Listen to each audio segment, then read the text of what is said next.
we had some feedback about music, didn't we? Mm-hmm. They said, we did.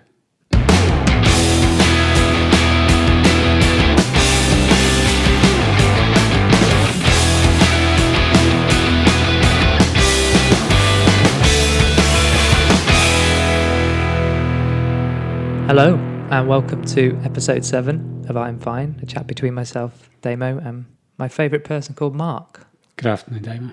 Hi, I was thinking about that.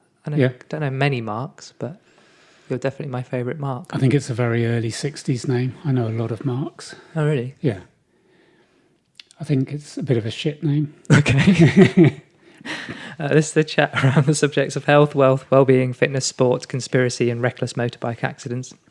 We're all work in progress, and this podcast is no exception. In short, it's a poke at our perfectly imperfect lives, and if we can make just one person feel like they're not alone in all this madness, then our work here is done. Cool. I need to tell you why I think it's a shit name before we go further. Sure. And for the bit of feedback that I got, that the first few minutes seemed like jibber jabber. What of this? Yeah. Rude. So here's some more jibber jabber. So what happened was, went trekking in the pool, and had some guides, and round the campfire one night we decided to all talk about each other's names. Mm-hmm. And the Nepalese, they're called porters, aren't they, were going like, my name is so-and-so, which means pride of the eagle soaring over the Himalayan peaks, and another one was going lush meadows with gorgeous yellow flowers. Mm-hmm. And I said my name, and he had an English Nepalese dictionary, and he went grubby spot. Because obviously Really? Mark is like a mark on your clothing, yeah. which they found hysterical, and that's always Stuck. That's so, awful. Grubby spot. I mean, obviously it's biblical, I would have thought. Yeah, Not yeah. originally. That's Mark, Luke. I'm out of my depth. Matthew, Grubby Spot, Luke and John. They were originally known. Let's not ignore the musical elephant in the room. Go for it. The smile on your face. I'm a little bit excited about it. Tell the crowd. Tell them. Well, I think I mentioned in one of the other podcasts about having music being a little bit more admin for me with licensing. So then I reached out to my musical contacts. I don't mean to boast, but I've got. You're in the trade. Yeah, I'm in the biz. I've got some contacts. Yeah. So I got in touch with a good friend of mine, mm-hmm. Who is in a band called the Monkey Fighters. I listened to them. You did? Yep. They're on Spotify, aren't they? They are, yeah. And I said, fancy writing something for this? And he went, yeah. So I thought, like most kind of, I mean, he's a very talented singer-songwriter, and I thought he'd have quite a few things in the bottom drawer, things that weren't quite finished. Or, so he sent me that, and I said, that's cool. Is that something you'd worked on? He goes, no, I've literally just done it for you. I was like, that's cool. So yeah, it's ours. What excites me most is the excitement that you have on that uniqueness. The music's great, and I think total appreciation for him doing it in the time and getting it out. And we'd mentioned before about having a bit of a punk influence. Yes. It's borderline, but it's there. Yeah, definitely. But no, just your sheer joy of having something that is ours and unique, and I think that's lovely. It's cool. Yeah, I think it's important. Yeah, to own things like that and have something that's ours. But so a big thank you to Johnny and the Monkey Fighters for doing that. Thank Links you, are in the show notes, and you'll be hearing a bit more of that. How are you? All right? Yeah, I'm good. Good morning. I'm good. Just driven in from Wales. Have you got to be in quarantine now? I forget where we are. Bits of there are. There was, I think, is it Caerphilly? There was like signs. I've been racing, and basically some people entered the race from Caerphilly, and they were basically shown off the premises. Oh. Because of local lockdown. They're not allowed to go and run in a field in Cardiff. Okay. So could they just not, could they say they're not from Caerphilly? I think they belonged to Caerphilly Running Club, and they had vests that said carefully. Right. Carefully handled with care. Yeah. Fragile. Yeah, they weren't exactly going under the radar, were they? No. Okay. So they were. It was an interesting. I'm just going to talk a little bit about it because I found it really interesting. It was brilliantly well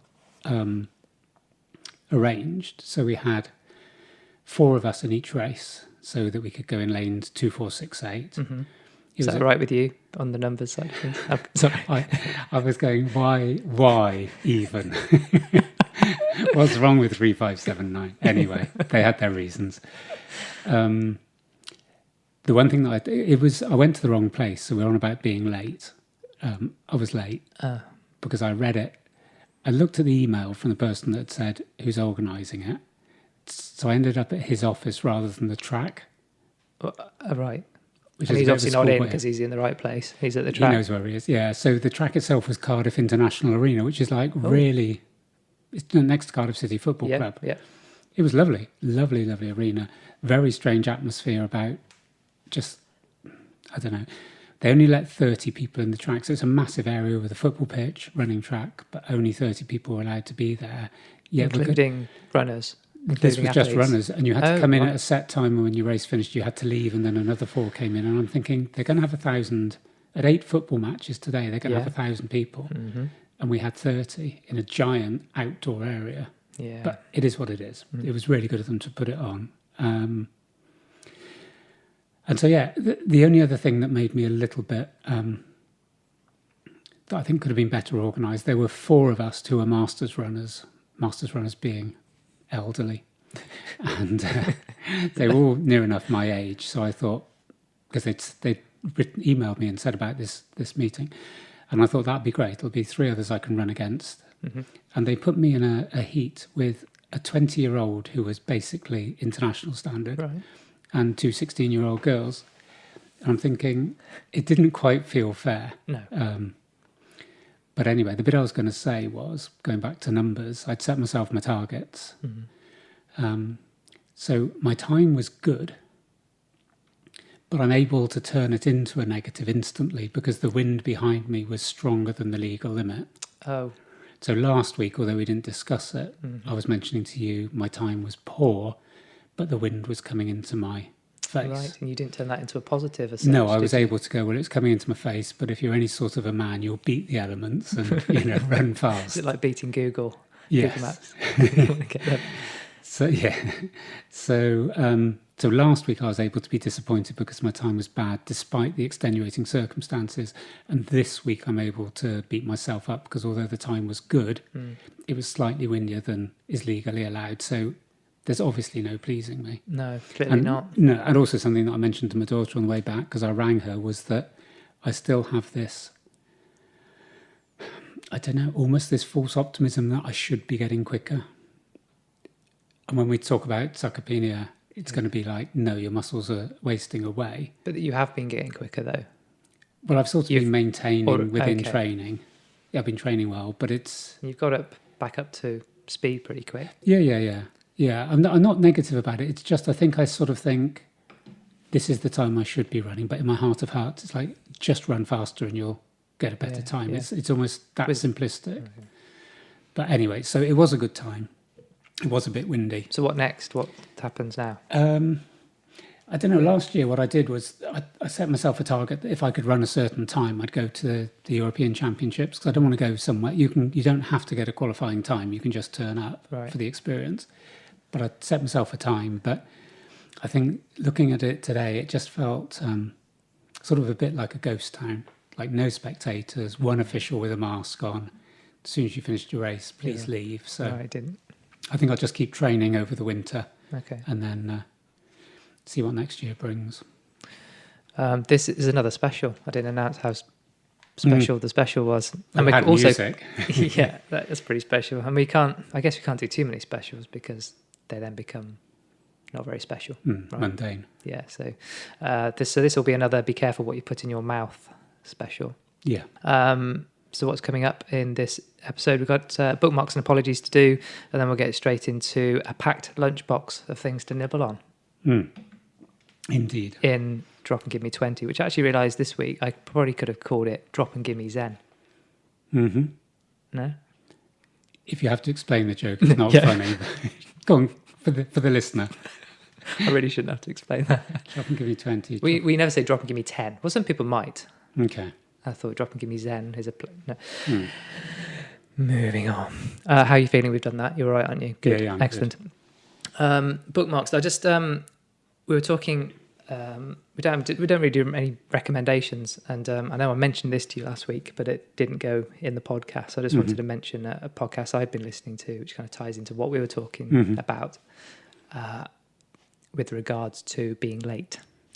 Right. So I was put onto a podcast called the Ellis and John podcast, How Do You Cope? And in particular, an interview with George Ezra, who I think I'm in love with a little bit now. Now I've listened to his podcast as well. But there's a really good chat about how George Ezra hates people being late, which I really, really liked. And also I was pointed in the direction of Full Disclosure with James O'Brien, which I thought was good.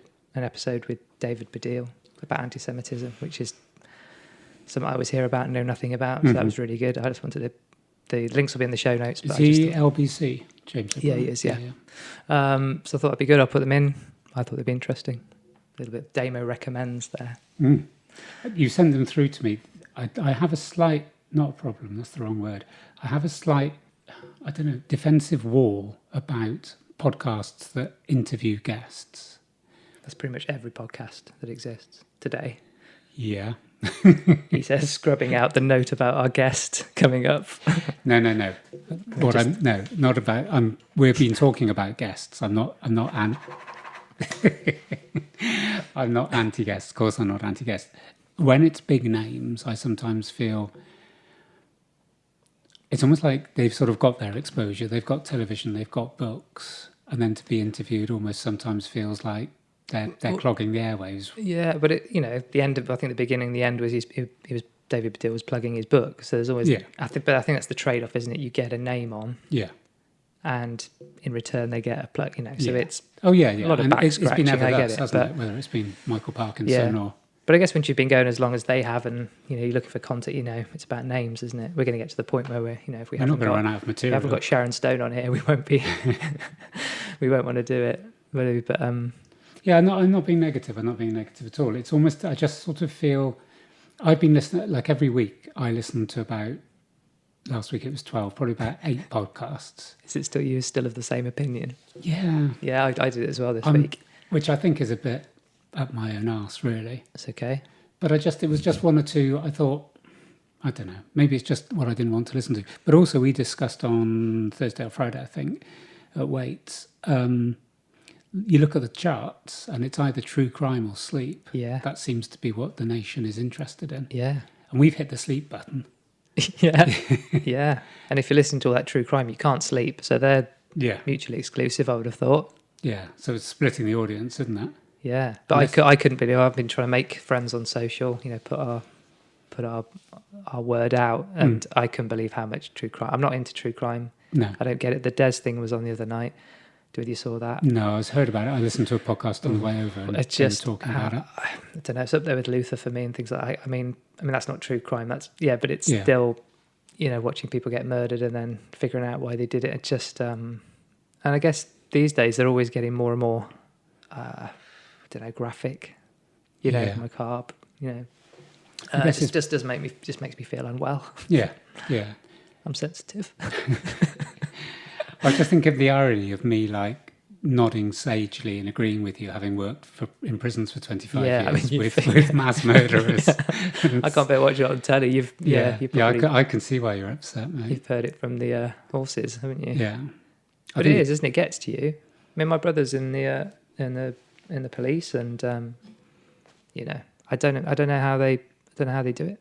I don't know how they do it.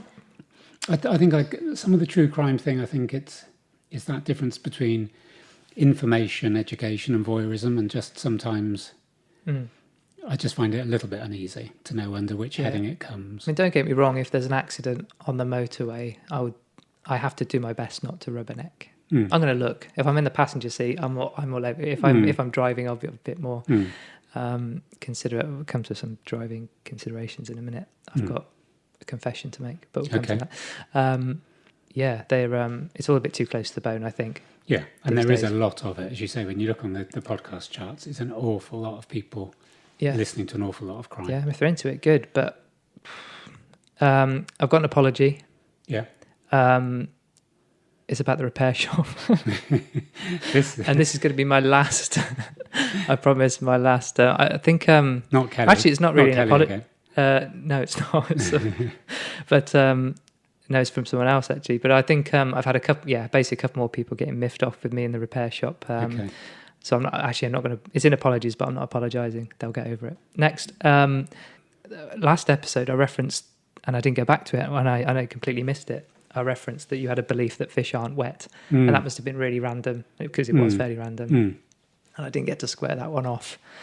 But I've been looking into that, and there's a whole Reddit thread about whether fish are wet or not. Yeah, yeah. And you brought it to my attention, and I've been looking at it ever We can have a since. chat. I think I don't know how well known it is. I've mentioned it to one or two people, and I think it. Well, the premise is that fish. What can be one side of it is fish are dry. and then when they come out of the water, When they're in the water, they're not wet. It's only when they come out of the Yeah. water they are then wet. because Until we're they're then judging dry them by again. our environment. Exactly. Mhm. But some people have said, well, the definition of wet is being kind of consumed by liquid, which fish are. So I guess there's decent. But wet only has relevance in a dry setting, I think is what Yeah, the but if someone's argument is. swimming, you don't go, oh, look, they're getting wet, do you? When you jump in, you're getting wet. When it's the change from Well, that's dry the- to wet, that's the... Well, I'm not saying that's the definitive. That's one of the arguments. So I guess because they're spending so much time in the water, they can't be described as wet.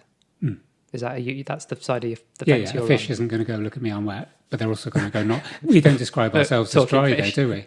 No, we don't. So fish wouldn't. Yeah, if they could, they wouldn't. Is that what No. you're saying? No, well, they'd have a different language altogether. I'll put a link in the show notes to the Reddit thread. It's riveting. George Ezra moved to Bristol in 2011. Yeah, I think he went to university here, didn't he? Okay.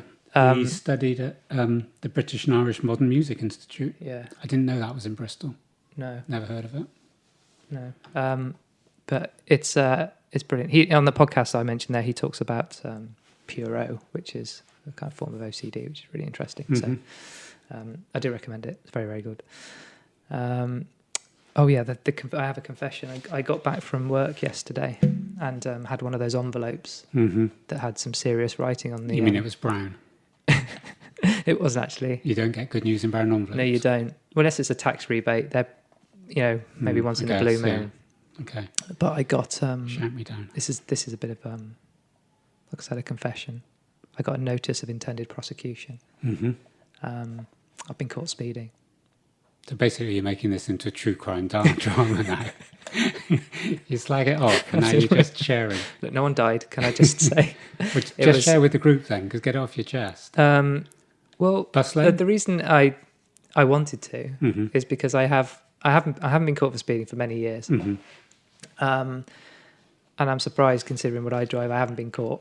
Yeah. I think I'm sensible. I think if I'm going to break the speed limit, I'll do it in a sensible fashion.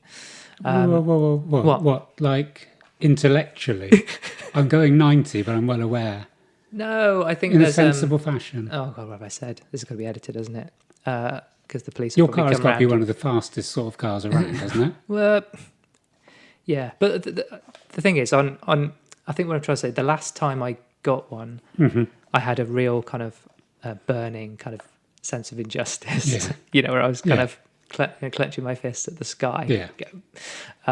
And I think I had a little bit of that when I opened this up. I was like, where have they got? Yeah, they've got to got that wrong. But these days it's different because I haven't had one in probably about 10 years. So I had that right. They said they got photograph, but they haven't got photographic evidence. Yeah. You go on the website, you go, oh, there's a picture. There's 3 pictures of me. Oh, On right. the phone, driving the bus lane at 80. That isn't what. No, you're getting me in trouble. No. It wasn't that. No. But then I think, oh yeah, mate, I wonder when the last time they got the camera calibrated. Yeah. Oh, I'll have them on that. Oh, Yeah. there's the certification of calibration, Yeah. and there's John who's calibrated. There's the date and time he did it. You're like, oh god, they've got it all sewn up now, haven't they? But I know this was on the motorway. I know where the cameras are normally, and I think I remember it because it's only Tuesday. That's how quickly these things come fair through. play. That's good in these COVID days to be able to get that quicker than the test. You can get prosecuted. That's true. I got 3 pictures of me. Well, yeah, I mean, this is issued the day after it happened. So Fair point, that, when you think about it. yeah, how quickly that came around. Well, yeah. If you can't it's get all a computer test results in generated, though, those isn't days. it? you know. Well, someone still has to put it in the envelope. Yeah. That person could be doing tests. Anyway, carry on. Um, So what is it? There's a lot of anticipation. well, you want to know what I did? I don't think it's relevant. I was caught speeding. I was caught breaking Okay, the. show me. Just hold it up then, so the audience can see. Okay. I mean, it's not a ban. No. No. But I remember, because the pictures, I remember exactly what I was doing at the time, and I was basically just getting around someone, just over, just put my toe down. I went to go around him. I would have got back to the speed, and just that was it. Use that as mitigation. I went that speed to overtake someone, Your Honour. Yeah. I wasn't wanting to go that speed. Because there's a white transit van, clearly on the photos, Yeah. that I was trying to get around. That was it. But the law is the law, Mark, and I must be punished. Well, you fought it, but it won. Brilliant. I wish I had that ready, because I'll play it. I'll put it in the edit. Yeah, go on. No, I don't want to pay for that's rights again, isn't it? So I think I'm going to choose speed course, which I found out you don't get a cup of tea and a biscuit anymore. My eldest daughter went to the speed course and went through a red light on the way to the speed course because she was late. Did you get done for that? I don't think she did. Or did she own up when she got there? The guilt was too much. Can I get this out of the way now? But I think the last time I went, everyone kind of had to stand up and kind of say what they did. And everyone was just doing it through, they had that burning injustice as well. If you go through a red light to let an emergency vehicle through, you get prosecuted. Yeah, you can, yeah. Doesn't feel right. No. Isn't it funny how have you noticed how people panic when there's like an ambulance behind you, people just going up the curb and... Yeah, or moving about 3 inches. Yeah, or just not bringing in their wing mirror. Yeah.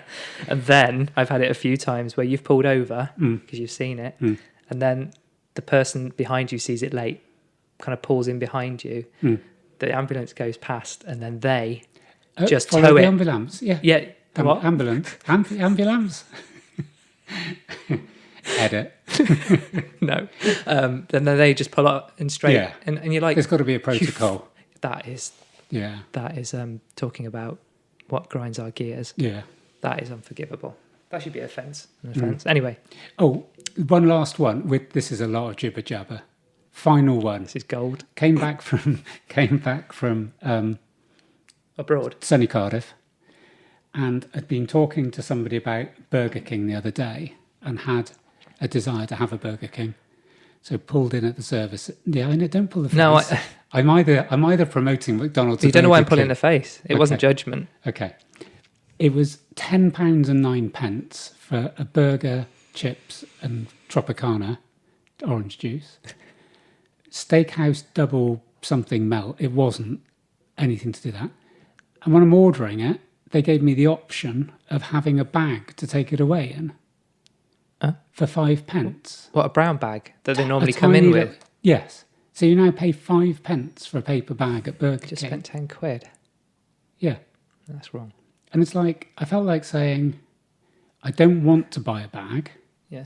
But I want it to be in a bag because I've spent £10 on a burger and barely got in here in the first place. Yeah. You should be honoured I'm even here. Yeah.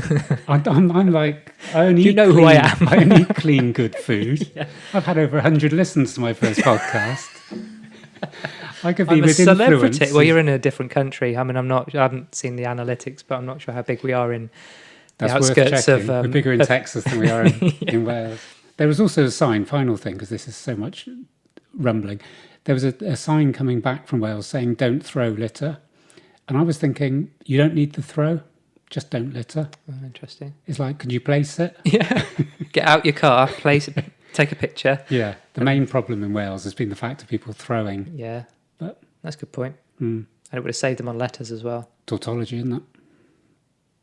Is that... Using more words than you need to, so like doubling up on words. Oh, the irony. Yeah. Anyway, end of the podcast. I was going to say something about... the reason I pulled a face is because... Imagine this, right? Got you. Burger King burger, McDonald's fries. No, that's it. What, together? Just imagine that. Because their chips are rubbish. McDonald's? Yeah, there goes another sponsor. Yeah. And we had them in our eating out of the palm of our The Burger hands. King ones, I mean. Oh, okay. The Burger King ones are awful chips.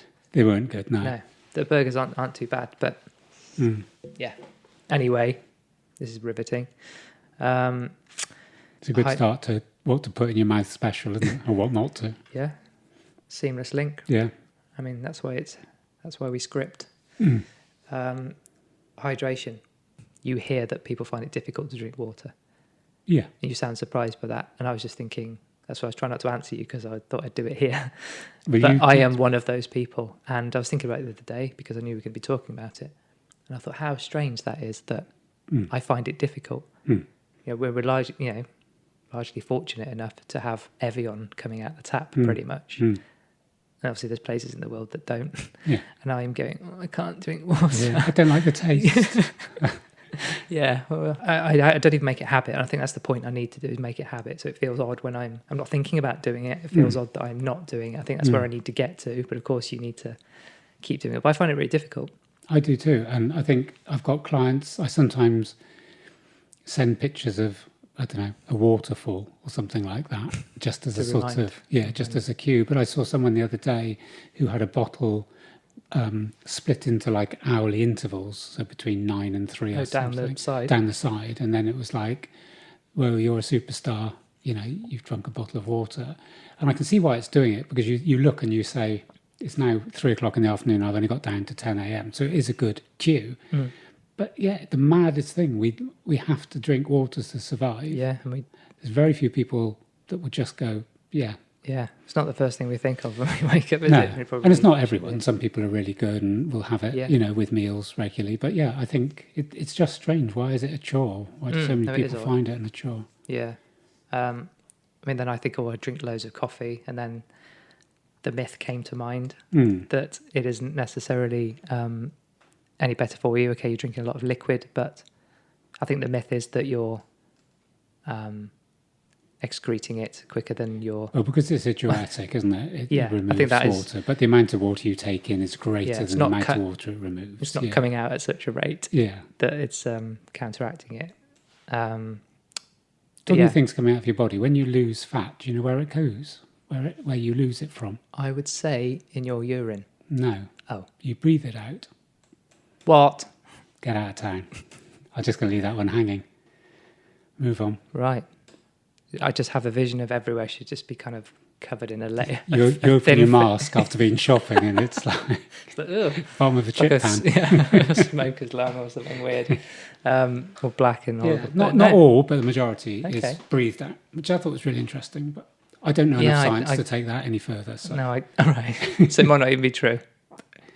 That's never stopped me before. There's a possibility it could be true, yeah. Yeah, but no, I looked at the coffee thing and it's it actually kind of counts. And actually there's I can't find it now, really annoyingly, but there's loads of benefits to coffee as well, which you're probably more familiar with off big your fan head. of coffee. Big fan, yeah. Yeah, we are. As I take another slug. As we're trying to get our sponsor back after losing. Yeah, I mean, this is the same roaster. Yeah, but a different coffee. Yeah, what do you think? I like that one. Bitter, slightly more bitter. Yeah. Do you get in the pineapple? Only because you preempted me. Yes, I am. It's fragrant notes of. Have you ever seen a pineapple plant? No. They're wicked. Just look up pineapple plants. I saw one in, name check, potential sponsor, the Crafty Egg Cafe. This will be good for our American listeners. The Crafty Egg Cafe in Stokes Croft was selling pineapple plants. Cutest things going. Okay, I'm looking. I'm Googling. Shall I just fill in about what I'd like to... Have we finished hydration? That was it. Drink more water. Drink more water.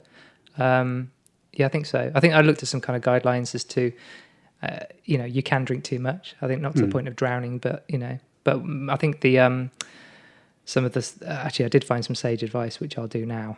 Okay. No, so the sage advice was when you're thirsty, drink. Mm-hmm. Sounds obvious. When you're not thirsty anymore, stop. Mm-hmm. During high heat and exercise, make sure you drink enough to compensate for the lost fluids. That's it.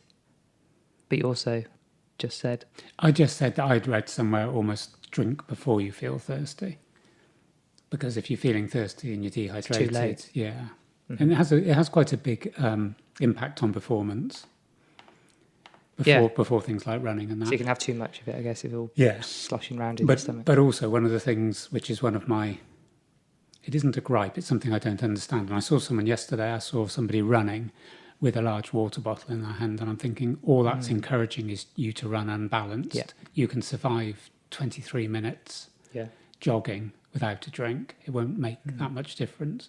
But it was a very, very big bottle. And I'm thinking, you're not running properly with Yeah. 2 litres of iron brew in your hand. I imagine most people run and don't ever take a sip from it anyway because Yeah. they're too busy running. Yeah. Just carry water with them. Yeah. So we're agreed that water is good to put in your mouth. I mean, if nothing else, I think we're probably saving lives. And we did say last week, we're basically doctors. So yeah, Basically. put water in your mouth. Yeah. Excellent advice. Yeah. Next on your I Well, do then like your notepad. Do you want to describe it to the listener? I do. It's It's I mean, called, it's so you. So it's probably A6 square. Yeah.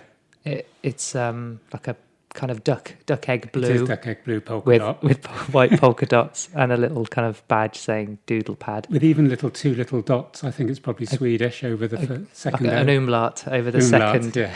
O of doodle. And then dirty grey And a big postmodern ironic. red binder, big plastic Yeah, red binder. bigger than it needs I mean, to it be. couldn't be more you. It is. And also the way I've written in it is me, because like that doesn't make any sense, does it? It's just No. Is this one of the things where it's really neat on the first page and then just gets worse? yeah.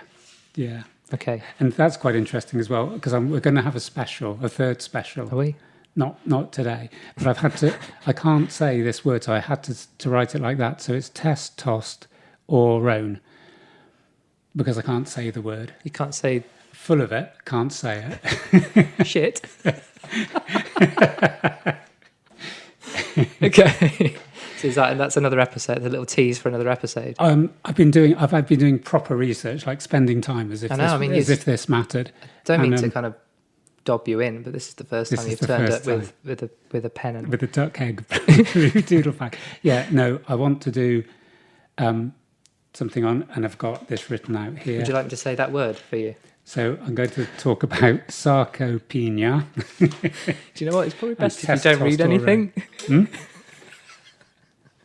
Right. That's going to be another one. I think Okay. they're really, really interesting, and I really, really want to talk about them. Yeah, And we if did I get say some really interesting twice. feedback on sarcopenia and Yeah, and we left it hanging a little we did, bit. and there's plenty to go into. There's a lot there. Okay, so first thing I would like to talk about is whey protein. Mm-hmm. Whey protein is the general run-of-the-mill whey protein is that whey is a byproduct from the milk industry. It used to be chucked away.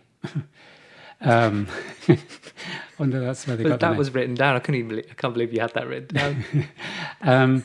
Anyway, so it then became seen as a very good use of protein. And back in the day, 40 years ago, I was taking whey protein, and I think it's misunderstood. So it's either seen as, oh, you're a bodybuilder, so you're putting a magical powder into a bottle and shaking it and downing it. It's basically a source of protein.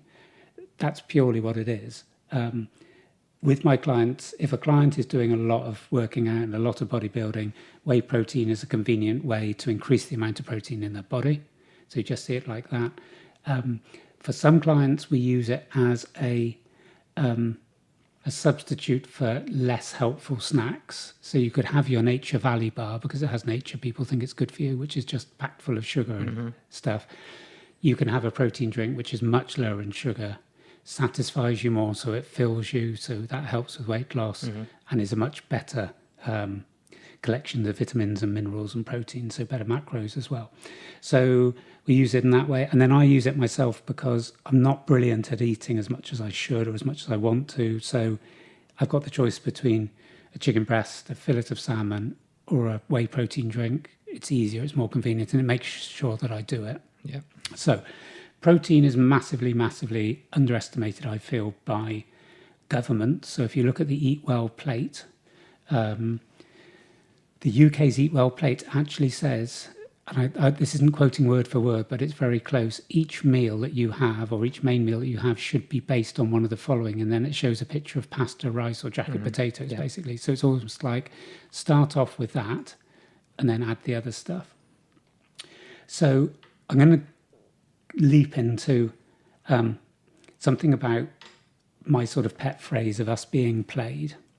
So one of the things I was going to say was, clients will sometimes come to me and say, I want to buy some protein powder, so I've gone down to my old friends at Holland and Barrett and got one for 40 quid and then another for a penny. And they just buy it because that's what Holland and Barrett, and going on the internet feels like a big deal. Where do you start? The thing is, there's no mystique about whey protein. In the majority of cases, it's just a powder that's come from milk, and some people put other stuff in and some don't. Yeah. So I just want to just show the difference, really, because if people are wondering about whey protein or thinking, should I, shouldn't I, I'm not going to, until we get a sponsor, and then obviously whatever they produce is Holland the and best. Barrett. No. Money on that. I think there's a bigger list of who isn't going to. So I'm not going to say I probably will actually. So I've looked at 2 whey protein powders that were available yesterday on the internet. And one of them is from a company that I use called My Protein. And this isn't a plug. I think they're just a good, solid, reliable protein company and supplement company. They're not the best, they're not the worst, they're not flashy, they're just good, reliable, and they don't put much shit in their stuff. When I say, as opposed to other people that do put shit in their stuff. So I'm going to compare My Protein with a company called Arbonne. I have some concerns about Arbonne because they're not pyramid selling company, because those don't exist. But they do have a fairly aggressive marketing technique. So this is going to be the 2 protein powders. They're near enough the same in weight. The Arbonne is slightly more. It's 1.25 kilos against 1 kilo of whey protein. And what I'm going to do for the next 3 or 4 minutes is just give you an example of how, when I say we're being played, is that I don't think we take the time to understand what we're putting in our mouth. We just go, it's got a title of whey protein, it's got a title of vegan, it's got a title of organic, but we don't look behind that. So Arbonne is a vegan whey protein. So instead of the whey coming from milk, it comes from plant sources, and predominantly peas. Peas have some protein in, but they're not number one source of getting protein. Yeah. So if you go for a vegan option, the efficiency or the efficacy of pea isn't as good as milk in terms of taking protein from it. So the Arbonne container is £64 for 1.25 kilos. The My Protein one is £22. And it's also, and I just did this looking on the internet, but with My Protein, whenever I buy, I can always get 20-25% off. There's always offers. Okay. But let's just do it at the full price. So Arbonne is £64, My Protein is 22 for just about the same thing. When you look at the protein content, and you are buying this for protein, this is the whole thing that I don't get. You don't buy Special K for protein, but they now sell protein-enriched Special K. Special K is a carbohydrate. Shoving a bit of protein in, no, that's for carbs. Protein is fish and meat and eggs and cheese, whatever. So when you look closely at the protein content of the Arbonne vegan,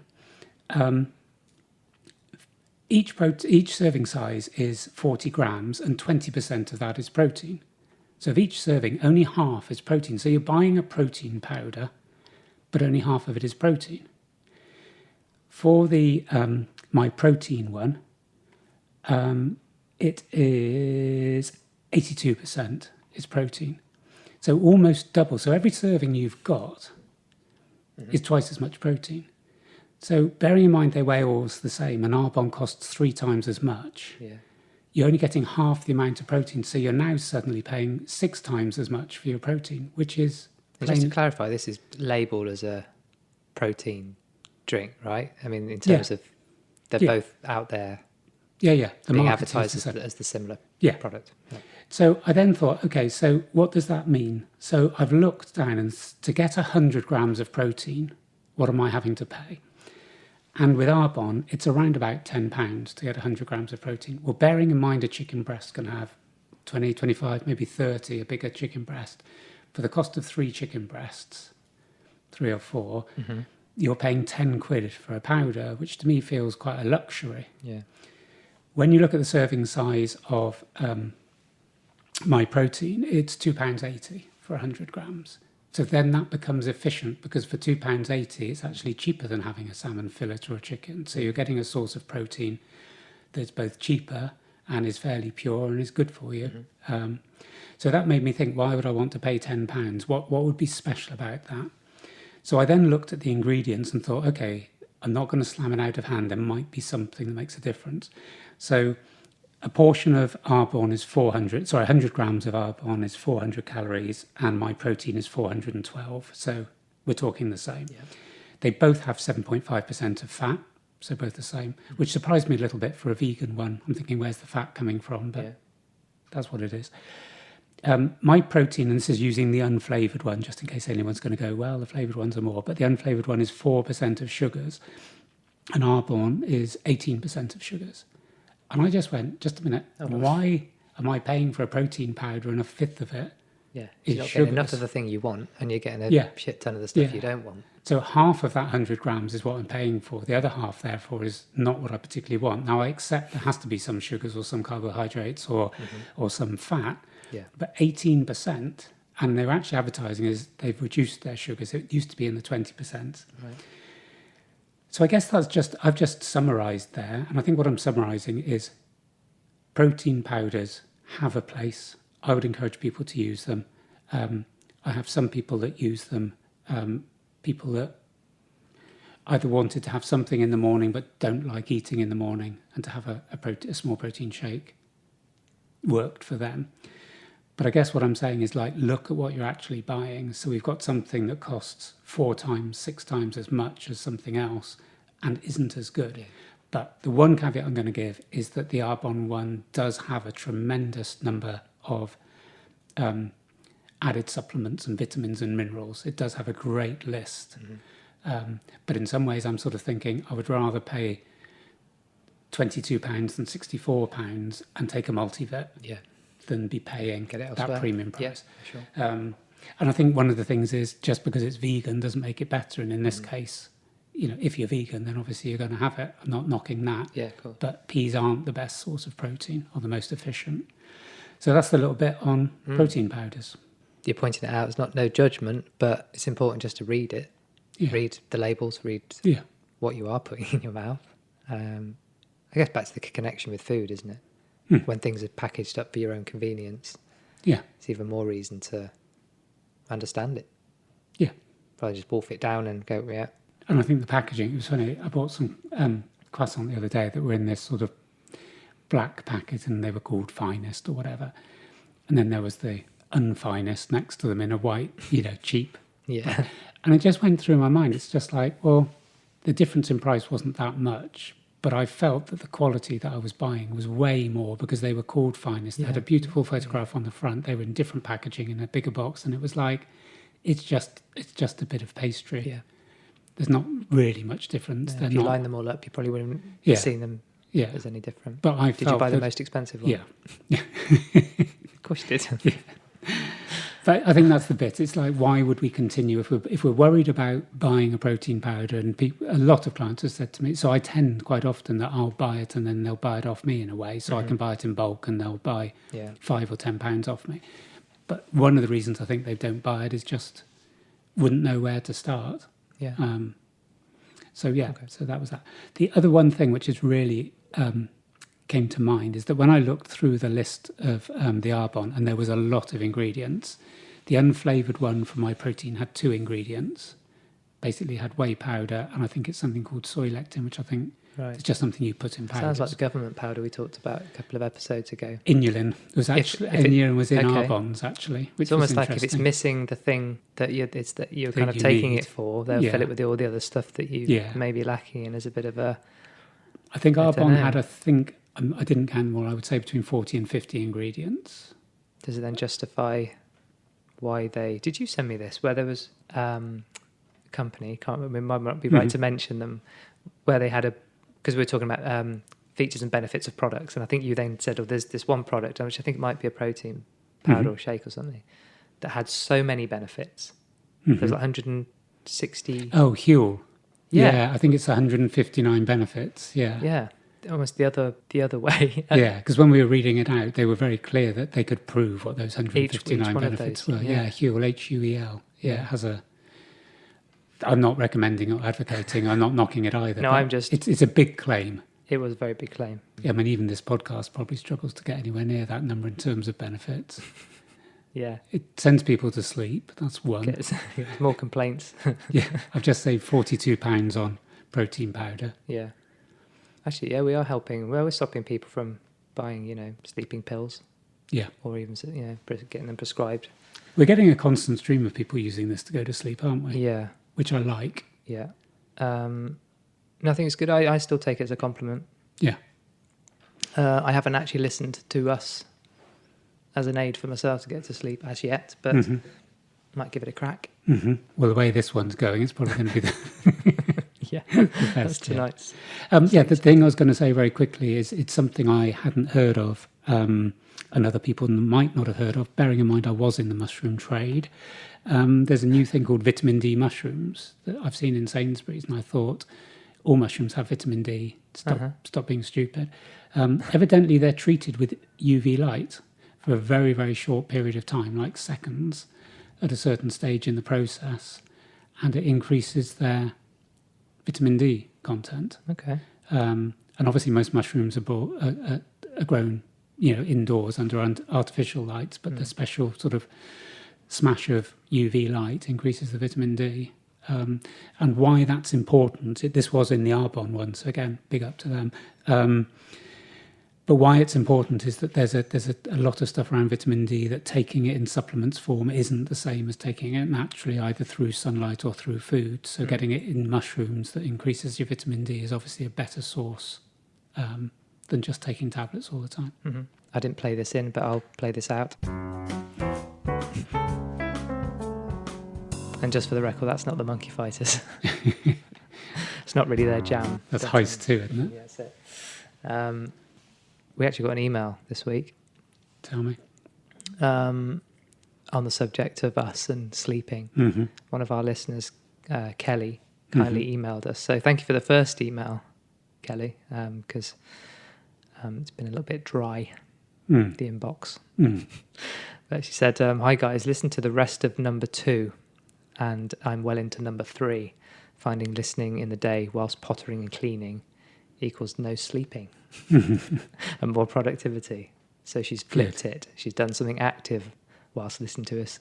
Good. And she clearly hasn't fallen asleep whilst doing manual labour, which I think is good. Yeah. So don't operate heavy machinery while listening to us. Have you had any bulges? I've had quite a few, some sort of anecdotal and informal. I sort of like the idea that Kelly actually emailed.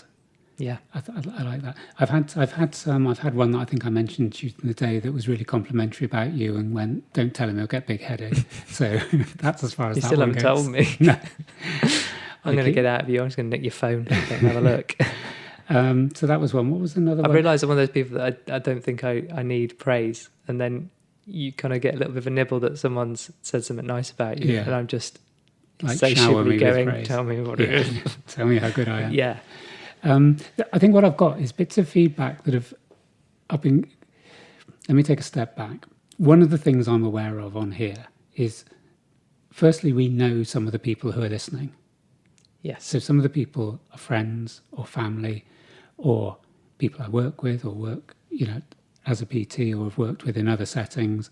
Some of the people don't know us or don't know anything about us. And I don't think we've given much away, apart from the obvious things that we're insightful, humorous.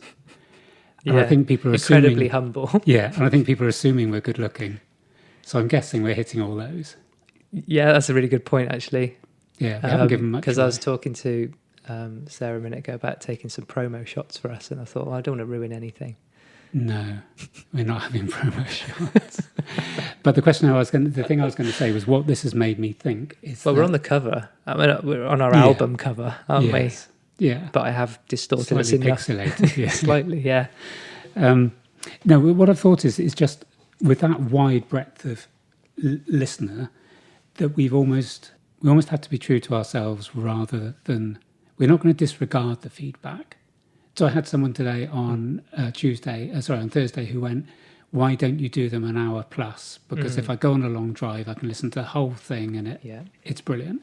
And then I've had other people going, don't make them more than 40 minutes because I don't want to pause it halfway through. Yeah. I've had people saying, this was an interesting one, a friend's friend couldn't get on, which I think I sent through to you because of explicit content, Yeah. which was interesting. I was quite chuffed with that. Yeah. Yeah, So- they got ID'd, Yeah. did they?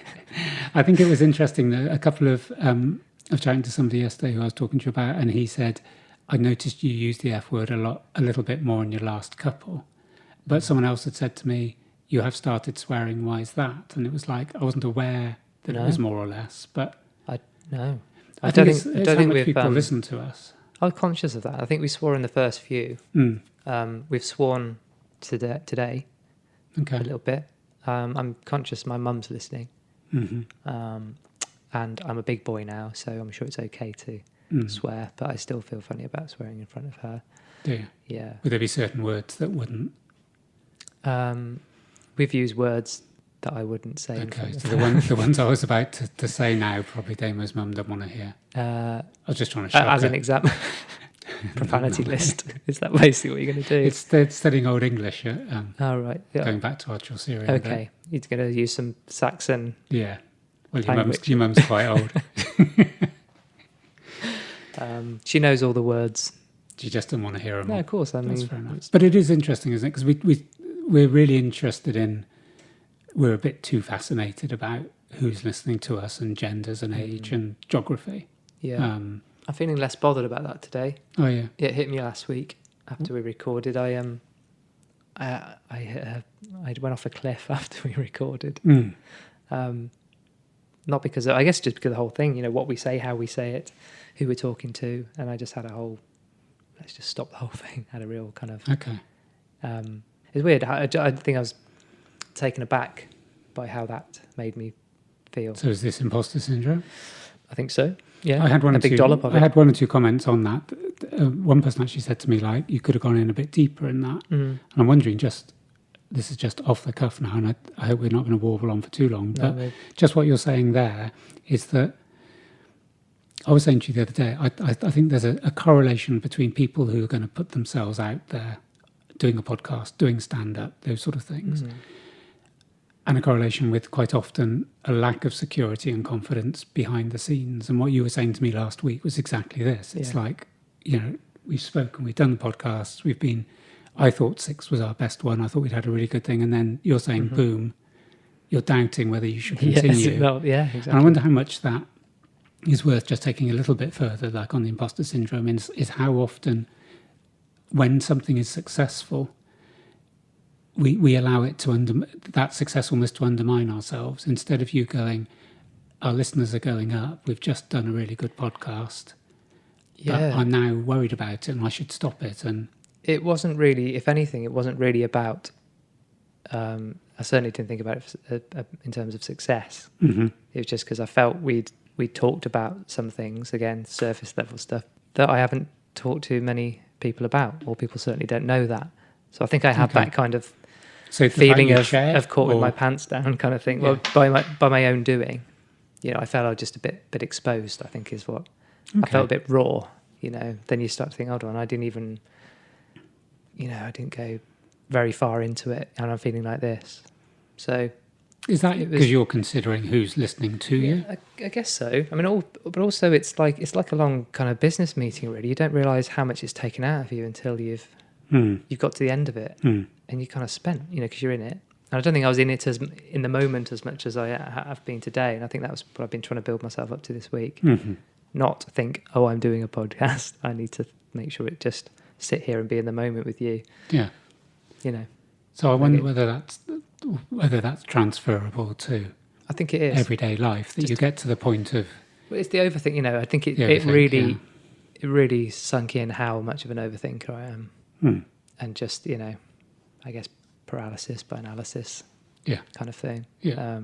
Rather than just going, it is what it is. Just let it go and let it breathe, and So it's a hard thing to do. We do a long podcast on accepting your emotions, and then you get driven down by self-doubt and loathing. Yeah, I get all part of the process. The learning curve isn't just the technical side and the content side. It's just my feelings. But I still think it's worth putting out there just that people are listening now, it's that bit around having completed something, having done something. There's almost that anticlimactic feel.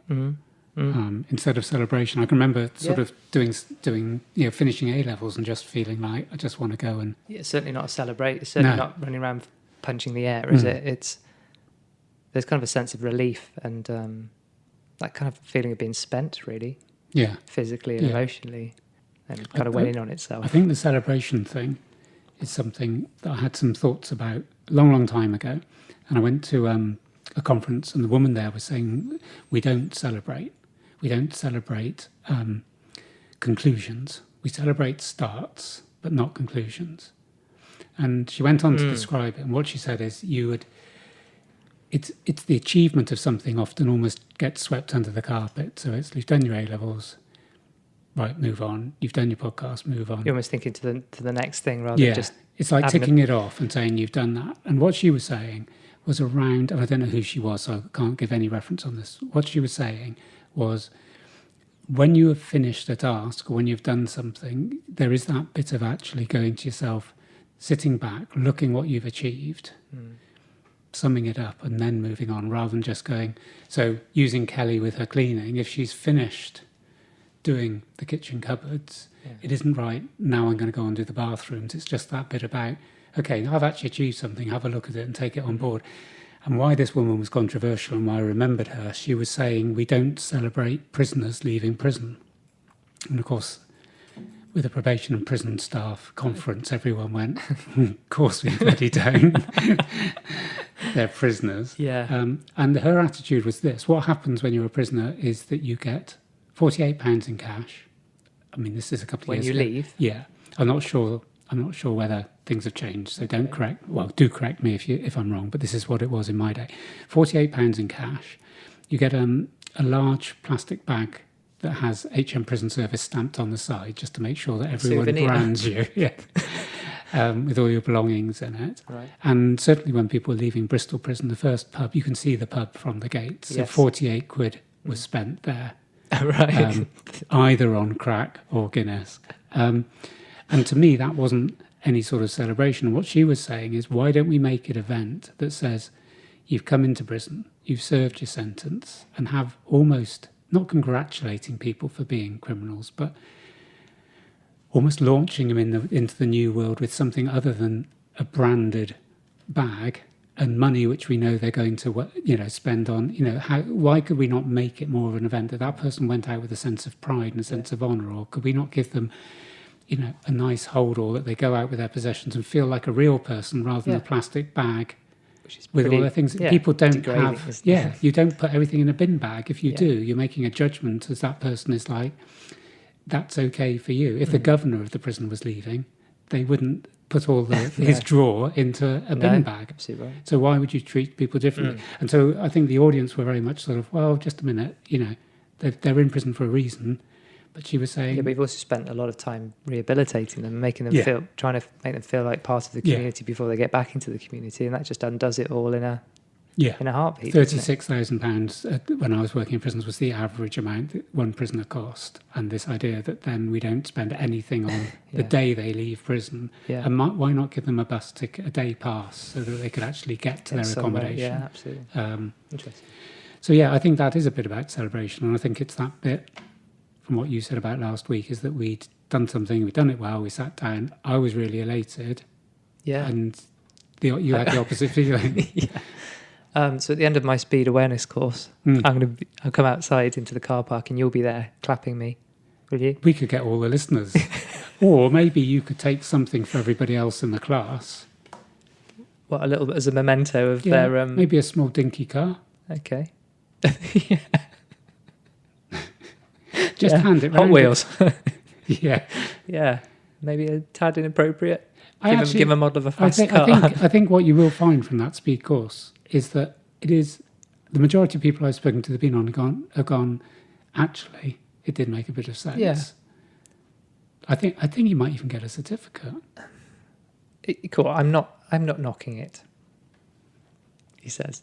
No. Knocking it. Wait and see. Also, I'm aware. I guess not everybody's aware. I'm very aware of my crime. and I'm willing to do the time. If that takes place on a Saturday, is that going to interfere with Well, the recording? I could just sneak a microphone in and give you all a bit A live of broadcast. yeah, exactly. Outside broadcast. I found it's a mailbag item, but I found a saying. This I didn't know we were going to talk about this, but this brings us brilliantly on to the thing I found this week, which was a poster. Wasn't it? Yeah, it was a poster in a shop, and this is what it said: "Watch out for those who don't clap for you." Okay. Yeah. I immediately understood the sentiment, Mm-hmm. but then I just had that. If you just started clapping me now, I'd be pretty freaked out. I don't need to be suspicious that you're not clapping my small victories or No, or hilarious I like jokes. that because it isn't. It's more metaphysical than just physical clapping, isn't it? It's Well, that's around it. It's whether you support take and these encouragement literally. and- yeah. Not, but I took it literally. No fucker claps for me. Hate them all. Yeah. No. I do But like maybe that comes back to we don't celebrate little victories. Maybe. Yeah. Are we around an hour now? Yeah, we are. Okay. So we're going to have to wrap things up. But you look like you're poised to come out with another nugget. I'm just thinking the fact that somebody has taken the time. Well, my daughter, not somebody. She's actually closer than me than somebody. It's her second mention as well today. She's really chuffed. Well, I'm going to be. The only reason I'm really chuffed is she's got 7,500 followers, and she's going to give us a shout out. So it's really just this is me rewarding and making out I care a lot. So she sent. So we were going to get a shout out. We were going to get a shout out. So she sent me 4. She's going around a shop. She told me what the shop was, and I can't remember. But maybe this is because. This would give away the clue that she is my daughter. So daughters are like diamonds, sparkly, unique, and expensive. And again, it does answer that question of like, what do I do with that? It's like daughters aren't like diamonds. Daughters are like young adults that you brought into the world. Everyone knows a friend who makes you look like the normal one, and then 2 pictures of dancing pineapples. Okay, what's another theme? Yeah. We've gone on pineapples. Mm-hmm.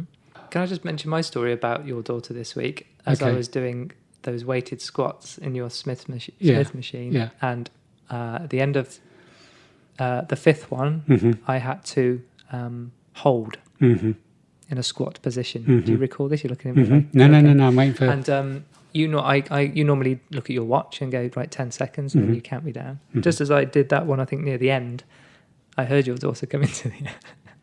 And then I just had a feeling that you were going to be. You're going to end up talking to her and forget that I was in said squat for and just as that happened, my legs started wobbling. Okay. Just as obviously Amelia came in and so it just wasn't good timing because I think I was doing right up until then. She is the perpetrator of those squats, and her final of my knee wobbles. Yeah. Her final one is a cactus, a cardboard cactus in a cardboard. It isn't even 3D, like a flat, and it says every day. I'm going to say this in like a serious voice. Okay. Just some music. You haven't got really serious music, have you? I'm going to go down an octave as well. No, I'm going to do. This one's called Goat, so it's got to be serious, really. Okay. I'll do that, and then you go into it. Okay. Okay. Well, some of these are named. They're not actually the thing they're named. Did you? I didn't think that was actually going to be a goat. You hadn't played that before. That is a swear. Okay, I think you may have spoiled them out. I'm still going to go risk it. Okay. Every day, do one thing, bearing in mind this is a cactus. I'll start again. Just start again. Every day, do one thing that prickles your fancy. Like, really. I'll leave that one hanging there. That is brilliant. In its own way, yeah. Oh, it's probably the best one we've had. Yeah. That has literally prickled my fancy. Okay. Audience figures. Do you want to do that quickly? You've been enjoying my morning updates. I send you for those who aren't us two, which is everyone else. Yeah. I send you little morning updates, don't I? You do. Are we getting a little bit self-congratulatory by reading out how many people love us every week? Is this just we our had a whole need for conversation affirmation? this week about this, didn't we? Yeah. About not getting carried away. It's not why we're doing it. No, we're doing. Why are we doing it? Because people have been emailing us asking to hear. Well, it's amazing how quickly. I don't think I've talked about this on on here, but I always likened this to being in a band. Mm-hmm. Get a few people in a room, see what comes out. Mm-hmm. No pressure, Mm-hmm. no drama, no kind of no ideas. People come in, you have a jam, you kind of, and then maybe after a couple of weeks, you get a couple of songs together. Yeah. You kind of go, okay, and then you know, whether someone walks, you know, a friend comes to the studio one week and goes, "That's all right, you guys are all right actually," and that's all it takes. Yeah. For the seed to take, and then everyone thinks, "This is it, we're gonna." Yeah. And it's happened in every band I've ever been in, Mm-hmm. where you do it for a laugh, you do Yeah. it because it's going to be fun, and then it kicks Someone in. tells you you're not shit. Yeah, or you do a gig and we have two people come and go, that's really good, and just suddenly you think you're Well, if you've got half the crowd enjoying it. yeah. Yeah. I think it's like that. Then you suddenly, you know, we're looking at the numbers and we're kind of, how do we? I think it's just natural. I think. Give us a little run through, because I'm not up to date anyway, I don't think. Total plays, we've had 366, Mm-hmm. which I think is good. It gives us an audience of 61. Mm-hmm. I mean, I'm sitting here going, those don't sound very big numbers, but you know, that's the whole point of that, isn't it? Yeah. We're 7 in, and I wouldn't imagine us saying that. I didn't even think we'd get to 7. So it's all. I'm not confident there's anyone listening to this. That's the And like you were saying earlier, I think it's kind of that resetting the bar. I think, you know, why I fell off a cliff last week because I reset the bar. Yeah. Now my bar's there. Yeah. I forget what my bar was like Mm-hmm. 2 or 3 weeks ago. And it's easy to get wrapped up in, you know, I don't step back, which your point, step back and go, well, look what you've achieved. Yeah. Look how far, you know, I don't do that. And but I guess that's just how I'm built, I guess. Touched on perfectionism the other day. Yeah. But yeah, it's that kind of, it's not about not doing it. My perfectionism isn't like some people see perfectionism as, I hope I haven't mentioned this before, but Gary Vee, No. the American entrepreneur, all over Instagram. I'll put a link in if you haven't heard of him already. But he had, I think the quote was, perfectionism is insecurity with lipstick on. I read that and went, I think I'm a perfectionist. Mm-hmm. But I don't link it to insecurity. Then I read it and looked into it and thought about it. And I think his driver around that was people who are perfectionists don't start. Mm-hmm. And then it kind of went, I get it. You know, I didn't associate perfectionism with people who don't start something. Mm-hmm. Whereas I feel I do. I feel I'm all right at that bit. Yeah. I can start stuff. Yeah. I kind of enjoy the starting, the creation and kind of kicking it on. So, but my perfectionism is, I know I can do better. Yeah. So yeah, so it's growing, and we'll see. Right, we'll just keep doing this because we enjoy doing it, and We love doing it. we'll go from there. Yeah. So that's it for this episode. You can listen to us and subscribe to us on the following apps: Anchor, Apple Podcasts, Breaker, Deezer, Google Podcasts, Overcast, Pocket Casts, Radio Public, Spotify, Stitcher, and TuneIn. And we actually come up in the search bars now, which is quite nice. Mm-hmm. So if you put in I'm fine, then we will turn up. So that's it. Well done for getting this far, and thanks for listening. All links and references to what we've been talking about in this episode will be in our show notes. And please give us a follow and leave comments on our Instagram, Twitter, or Facebook. Just find us on the username at I'mFinecast. If you prefer long copy, you can write to us at imfinecast@gmail.com. So in the next episode, we're going to be looking at retro sweets and mood and music. Can't wait. Catch you soon. See you on Wednesday. Bye. Bye.